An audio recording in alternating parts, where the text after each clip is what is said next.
Hey guys, what's up? It's me, Thomas. Today we're back here with Extra History. Well, time for the final part of the Irish Easter Rising, Death and Rebirth. So, if you guys remember, we saw the rise and fall of it, and well, they basically surrendered. So now here comes the punishment. I'm not sure how many are able to get away. Let's hop in and see. Be sure to like, subscribe for more. Hope you enjoy. Here we go. Kilmainham Jail, Dublin, Ireland, May 3rd, 1916. It's so early in the morning, it's still dark outside. Patrick Pearse sits in his cell, quiet and contemplative, and he's just finished writing final letters to his mother and brother. A Roman Catholic priest is admitted by the guards, and Pearse bows his head to receive last rites. Shortly after, more soldiers arrive to escort him outside. He then marches to the end of the jail yard, a narrow space hemmed in by high, rough stone walls. He is then blindfolded, and a white marker tied around his chest. The execution detail lines up 12 steps away. Pearse faces them, and the orders ring out. Ready! Ready! Aim!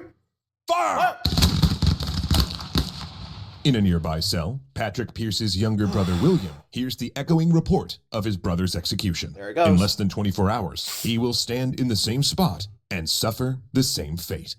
Like I said, let's show you. Really gotta be careful with rebellions. That might be your future. Thanks so much to HelloFresh for continuing to help us bring history to the table.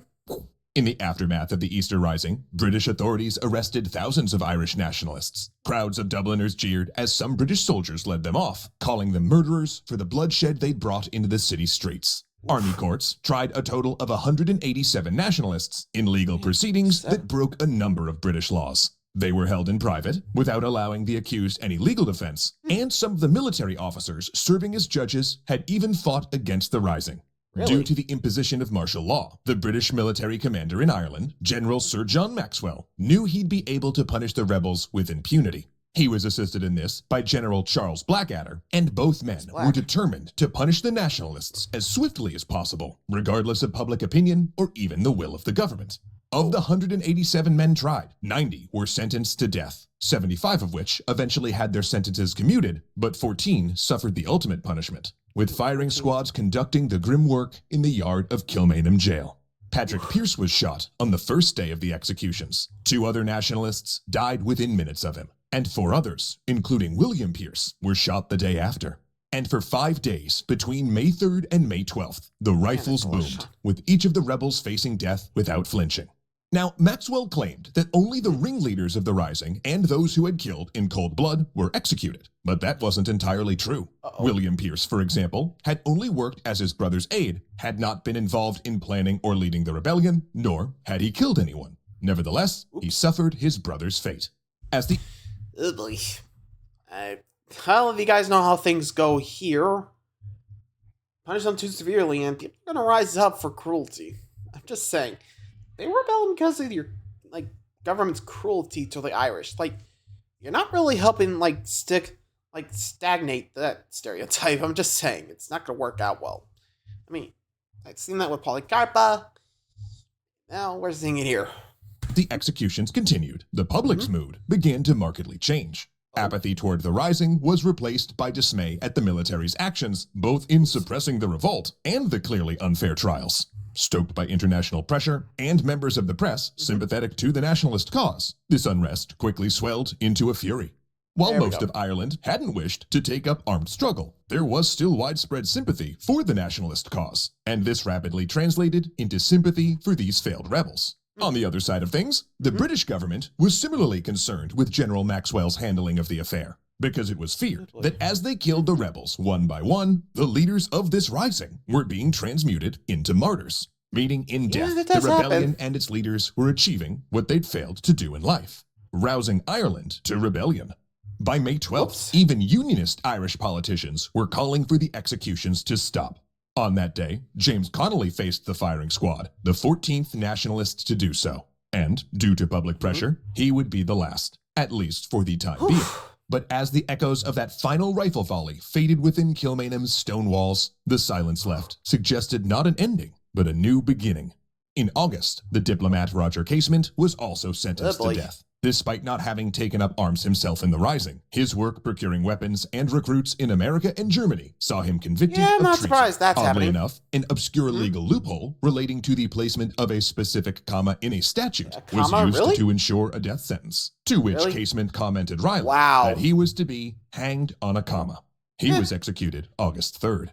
In the aftermath of Casement. these executions, one group quickly moved to harness this general sense of anger and injustice and tie it to specific political goals. The Sinn Féin party had been founded in 1905 as a moderate nationalist party. Originally, they'd advocated for an Ireland that was independent from Great Britain, but that also remained part of the British Empire, retaining the monarchy. But by 1916, that both didn't the last attitude long. and goals of the party had changed. Many members of the Irish Volunteers and the Irish Republican Brotherhood were also members of Sinn Féin, and the party was seen, wrongly to an extent, as the driving force behind militant republicanism. So Sinn Féin chose to capitalize on this misconception, and in 1917, they pivoted to an avowedly Republican stance. A move for which they were awarded with victory of 73 out of Ireland's Damn, 105 73. parliamentary seats Nice in the job. 1918 general election. And for some, the victory of a Republican Party was a green light to take up arms once again. Near Ballyvorney, Ireland, July 7th, 1918. Sunlight dapples the Irish countryside as two policemen of the Royal Irish Constabulary walk along a quiet lane. They've just left the village of Ballyvorney, having attempted to stop an illegal gathering. But as they pass through the mouth of the glen, gunshots ring out. Several figures leap from the surrounding hedgerows and assail the two policemen. One is shot in the neck, the other is thrown into the dirt and beaten. His attackers identify themselves as Irish volunteers. The nationalists take the carbines and ammunition carried by the police and leave them in the roadway. And this is only the beginning. For the Easter Rising may be in the past, but after the executions and the rise of Sinn Féin, the nationalist cause has never been stronger. That ambush was the first time the nationalists had fired on the police since the end of the Rising, and it signaled further violence ahead. Buoyed by election success, Sinn Féin and its adherents prepared for an armed uprising that would eclipse that of 1916. In early 1919, an uprising that became known as the Irish War of Independence flared throughout Ireland. Nationalists waged a guerrilla campaign, resulting in around 2,300 dead, nearly half of them civilians. But despite the British government responding with aggressive tactics, it soon became clear that this time, Ireland would have to be granted its independence. Though less than a year later, the a revolt second didn't work war was there, raging. but This there it one goes. a civil war among Irish nationalists. One faction consisted of Republicans, while the other comprised those who wanted Ireland to remain part of the British Empire, even though by then it was no longer part of the United Kingdom. And after a year of fighting that proved just as bloody as the War of Independence, the Republicans were defeated and the Irish Free State born. And In there the it is. aftermath of all of that conflict, the Easter Rising itself remains difficult to categorize. To some, it was Fair. nothing less than the realization of centuries of struggle against imperial domination, often rhetorically intertwined with the Roman Catholic symbolism of Easter. It's seen as a righteous rebellion by brave men who fought to the end and whose martyrdom paved the way for Irish independence. But there's also an opposite view, which holds that the rebellion itself was unnecessary. Ireland had been working its way steadily towards self-determination, and it seemed likely that independence could have been achieved, eventually, without resorting to widespread bloodshed. Even some Republicans have viewed the likes of James Connolly as akin to a hate preacher who brought violence down on the people of Dublin. And prior to the executions, Ireland's apathy toward the Rising showed that there was little appetite then for armed struggle. As is so often the case, the truth is complex, and attitudes in Ireland toward the Rising have swayed back and forth over the past century. Sometimes it's an anniversary that has been commemorated and celebrated, while at other times it's been regulated to a minor remembrance. But perhaps the Rising's violent legacy is best understood through a single bloody incident. On April 26, 1916, while fighting raged in Dublin, a British officer, Captain John Bowen Colthurst, had 6 civilians murdered. Colthurst, a veteran of the Boer War and World War I, who may have been suffering from PTSD, claimed that he thought the cold-blooded executions were, quote, the right thing to do. He was later arrested, but escaped long-term punishment with an insanity plea. Now, the widow of one of his victims described Colthurst as the Englishman with the veneer removed. But here's the thing, Colthurst wasn't English. He was an Irishman born and raised in Cork. Such incidents serve as a stark reminder of what can happen during times of revolution and the harsh realities that are often left out of founding myths. For while many Irishmen and women were willing to fight and die for their independence from Britain, tragically, many of the people they fought were often their own.